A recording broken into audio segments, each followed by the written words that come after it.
Alright, so here's my tutorial on how to do little graphics things, like a scoreboard, which is what I have here. As you can see, this is where the numbers will go, the half, all that stuff. You want to go to File, and then we're going to show you how to save it for being able to put it on over any kind of video stuff. So, when you have it saved, you want to make sure that you have checkerboards behind it. Checkerboard means that it's invisible, so it will just float. It's not going to give you like the big white page thing. It's just going to give you the graphic that you have here. This is the YCC graphic. And to do that, you want to have it in a GIF file. GIF files allow you to do the whole background invisible thing. When you save it, make sure you save it to a location that you can find later. And make sure you name it appropriately. As you can see, I already have this one saved, but I'm saving it just so you can see how it's done. That was in Adobe Illustrator, by the way. Now we're going to load up Premiere. Each editor, video editor, is going to be a little bit different. Premiere kind of has everything located in odd places, but the hotkeys are kind of cool because they're the same as in Photoshop and in all the other Adobe products. So as I start my new composition here, I name it appropriately, of course, YCC. And what some things, you have to pick the kind of video that's going to be on the recording, and as it loads,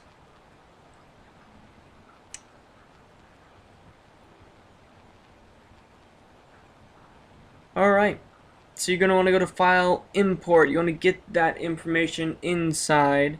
Import is very important, that way you can get everything in. Right here we're going to load up the YCC little scoreboard that we're going to be having today.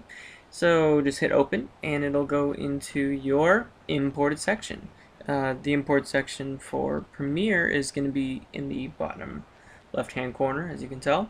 Then you want to go to your videos, and really I just grab a random video here. Anything really works. I don't even know. I just pick something out of the good folders. This is just a random play, but it's good enough to work with. Keeping the settings the same makes it run a little bit faster. It just means I have to render a little bit more. The red line there means you have to render. I know that in Final Cut, they say you don't have to render it, but you do, because you want to render the entire work area. This is a little bit more like Final Cut, I find, than people would like to admit, especially X. X is pretty much just like an unorganized Premiere, if you ask me. As it finishes rendering here, we're going to be doing a lot of rendering because we're going to be doing a little bit of graphics. So, showing you the video.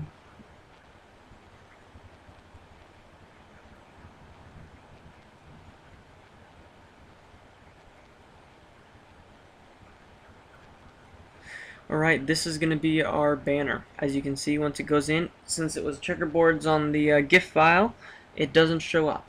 So, all the white doesn't show up, the black does. Once it's down, you can just see, boom, the video is playing. All is well. You want to stretch it out so that it covers the whole thing. Since it's a scoreboard, it's going to be there the whole time. So you're going to want to have this go over the whole entire video, no matter how long that may be. If it's an hour, it's an hour. You can choose to have it fade in and out, but I personally like to see the score because, I forget. So I would like to have it at the top or bottom, depending on where you'd like to place it. I mean, the size has to do with a lot, the way you set up the camera. I mean, whichever one has, greater amount of space. Then what I do here is I go into motion, effects, and then go to scale. Scale it down or up depending on what it is. As you can see, there's a big black border around the video. We're gonna have to remove that, but maybe down here would be a good idea. I'm gonna go in and change the scale so that way I can get a real good idea. Make it full screen there. Right, and bottom does not look good at all. Plus it was too small, so, you know, I don't really know if I like it down here.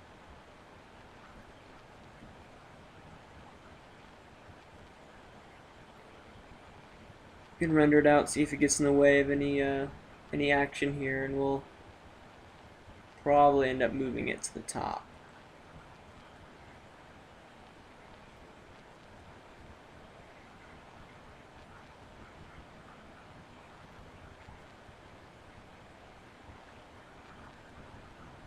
Yeah, it totally was just all the way right there. That's not good. So we're going to move it up here to the top, and that looks good. Looks a whole lot better. It's not in the way of the shot. It's a little bit big. You might want to scale it down a little bit, but this is a tutorial. We're just kind of gonna go with it. You can even probably move it to a corner or wherever you really want it. Doesn't really matter where you put it.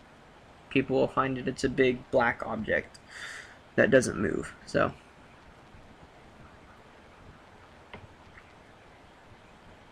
Alright, so now we're going to get some titles on this. So you want to go into your text tool, wherever that may be. For me, it's up on the top. Normally it's underneath a little text icon or something along those lines. And when you drop in this text, you have a little text box around. You can probably just ignore that since this is going to be done all online, and this is for online production. If it's going to be on TV, you're going to want to have it, you know, inside the text box, of course. But you're going to want to choose something that's really easy to read. So I just chose, you know, the custom Adobe humdrum boring thing. Harding, which is my team, is going to be going into the home slot there. Scale it down, make it fit, make sure it's white so that it sticks out as it gets placed underneath that little pink bar. That will be good. So you're going to want to drag it onto the screen, and where it's located right there, see, just like that, it's really over the whole thing because that's just how awesome the text tool is. We're going to be running on a lot of levels, so you're going to want to be able to keep track of them. So you might want to change your workspace so that you can stack it appropriately. I think by the time we end, we're probably going to hit near 5 or 6 stacks of just editing stuff on top, and those will be changing and moving depending on what's going on, like the action, you know, fast scoring and whatnot, change of half and things. So just be aware and try to stay as organized as possible. That'll save you a lot of time later. So right now we have the Harding thing. Yeah, there we go. Now we're going to go and we're going to make another one. This one is going to be for the other team. Since they're not that good, we're going to call them Crap Team. Sorry if you're offended by that in some way. Crap Team will be going up here. And it'll be the same way, just as we did the Harding thing. You want to have that in that easy to read writing. You want to scale it down and put it up there. Make sure it's, you know, not too big, not too small. Easy to read. Once it's properly placed, then we'll be closing out of this and doing the same thing as before. We're going to do this quite a few times. If you think you understand it, you can just kind of skip on by. You might want to watch, really, I mean, I just keep doing this. You might want to watch it near the end to make sure that it looks close to what I'm going for here. And if you want to change anything, you can. Feel free to just, you know, go for it. So,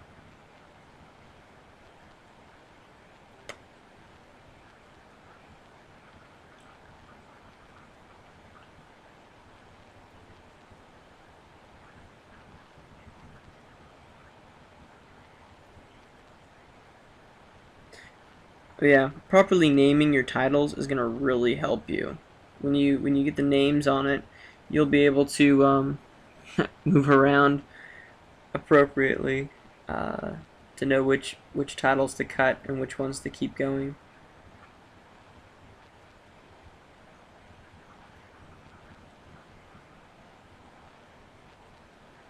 A little bit too big. Shrink her down. These are my arrow keys here to try to get it centered as possible. You might want to try italicizing it. Might look cool, might not. I don't know. I don't really want to give it a shot. Make sure to have it be the full duration as needed. Now, the thing to note right here, if you were to change that second one that I dropped, that second video, it will change the first video. So both videos, both of those clips there will be changed if you alter it. It's simply just a cloned one. So it's the same thing. So you have to then make a separate one. So each scoring section there needs to have its own numbers. The good news is that these numbers can roll over between projects. As long as you save them into a folder, which I'll show you how to do at the end, you can just upload the whole folder and you will have all the numbers in those locations. So all you'll have to do is move the scoreboard to the proper location and you can get your videos done quickly. And I am aware that these two O's are probably not going to be sized properly. I would put it over the top of them and then just replace it, but since I'm quickly trying to get through this tutorial, I'm just going to leave it.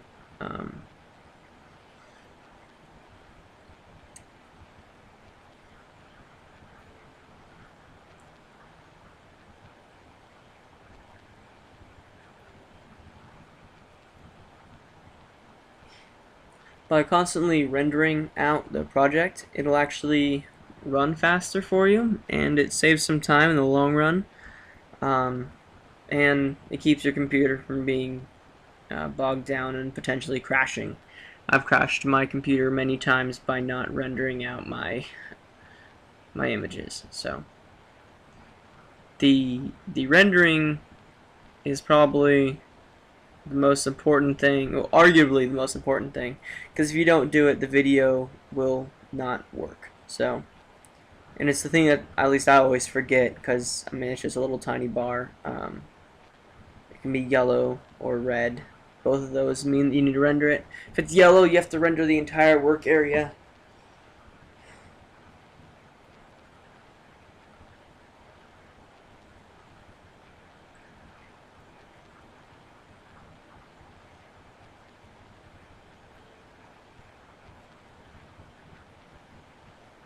Alright. Now we're going to be putting in the half here.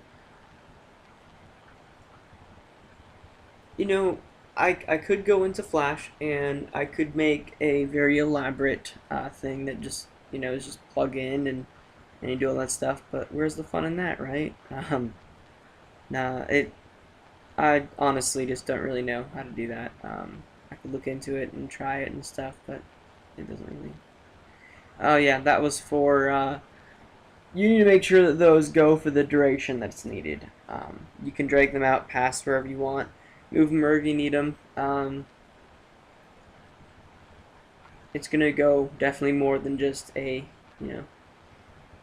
30-second clip, so be aware that you're gonna need to change the times and everything.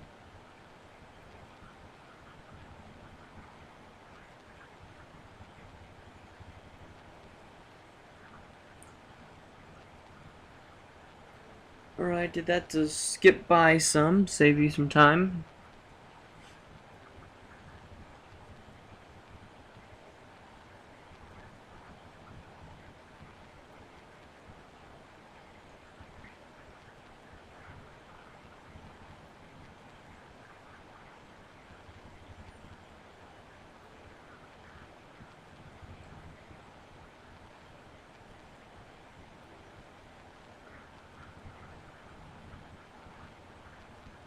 Alright, so you want to time this so it's right when the person catches the disc. And right when they catch it in the end zone, I put a little marker down so I know where to line up. You want to use the marker tool. I mean, all the marker symbols are the same. As you can also remember, the Harding score is the bottom one there. So since we are the first to score, as you can tell, it jumps from 0 to nothing. We're going to now make a new title to make it 1 because we just scored. As I said with the markers, you want to mark each score. That way you know the exact point in which you need to be changing things. So this will probably come after you put the whole video together. You're going to put it all together and then you're going to be like, oh, I need to get all my places marked. But if they are marked as you watch the video, you simply just need to change the numbers each marker. You can also name the markers so you know exactly what's going on. What I also do here is I put the number over the top of the first one, so I look at a previous keyframe and then size up so that way it's the same size and centered at the same location. And once it fits, then you simply apply it after the marker. Voila. And it shall change from 0 to 1 right when he catches. You don't have to be too exact. I mean, no one's going to look exactly when he catches a disc up at the scoreboard and be like, what happened? You didn't mark it. So you don't have to really worry about that, but I thought it was kind of cool to just kind of time them up right.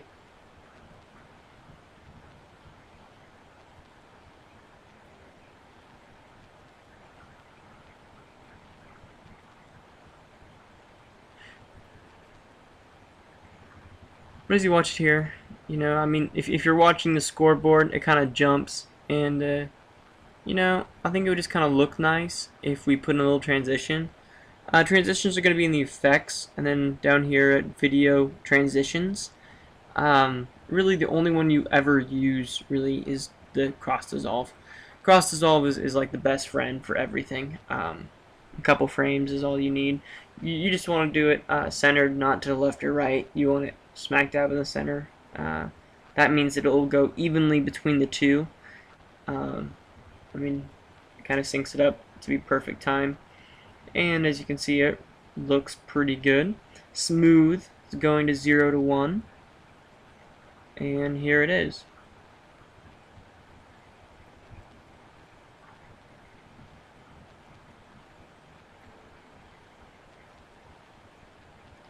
Alright, video is perfect the way it is. And I think, I'm going to show you guys how to organize your bins so that way you can pull this up for later. You're going to take a bin here, a folder, and you're going to want to put, for sure we're going to name it of course, and then you're going to put all of the, you know, correlating things. This is the Harding. So I put the Harding title and then the Harding score. You should probably start with this and not just go with it at the end. You can just drag pieces around. So yeah, I would recommend starting with bins and organizing yourself so that way later on you can just, you know, open the bins and just keep going and not have to worry about it. As you can see, we have this stuff here. You can also stay organized inside the bins so that way you don't get lost.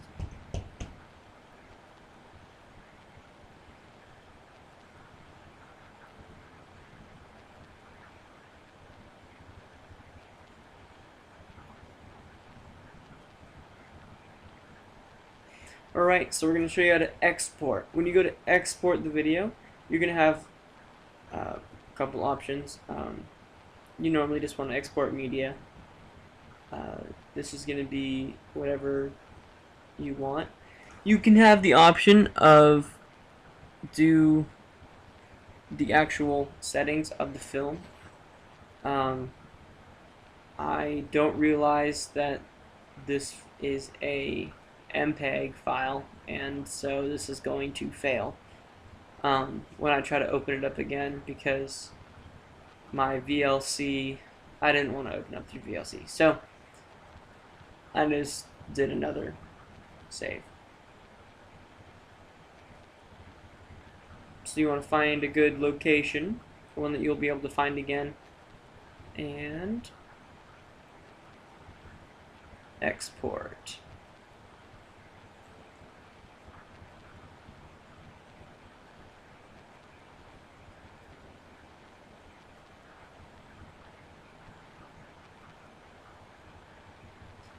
Alright, so we're gonna look at the final here.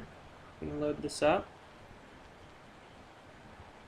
And going down to the bottom. I ended up choosing a MPEG 4, I believe. At the very end, after I did this, I was like, oh, that's my bad. And so, maybe it was an AVI. I don't remember. Here is the final. Video quality is terrible. I understand that. But you get the idea. I hope this helped.